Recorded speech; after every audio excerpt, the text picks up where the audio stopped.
So it's very important to know that solar flares and coronal mass ejections happen all the time. They happen multiple times a day during the peak of solar activity, and even during solar minimum, they happen on a semi-regular basis. So they're not something that in general we need to be concerned about. Now, every few hundred years, we do get a monster solar storm that could potentially have quite a hazardous effect on Earth. One of the biggest concerns that we have is that it can induce electrical currents in our electricity grids on the ground that might completely blow electricity grids all over the world. This actually happened as recently as 1989, where the entire city of Quebec lost its electrical power as a result of a solar storm overwhelming its electricity grid. So the study of space weather began in 1859 with what's commonly known as the Carrington event. The Carrington event was a very, very large geomagnetic storm or solar eruption that hit the Earth, and it sent magnetometers, which are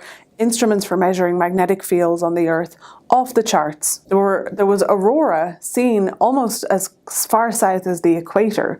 There was aurora observed in Cuba, for example, which is unheard of. Normally the aurora is only seen close to the north and south poles. So this Carrington event storm really initiated the study of space weather and the fact that the sun, even though it's a celestial body and it's something that we depend on for our light and heat, can also have a negative effect on our everyday life. And it's something that we need to understand and need to appreciate and be prepared for in the event of a similarly large solar storm.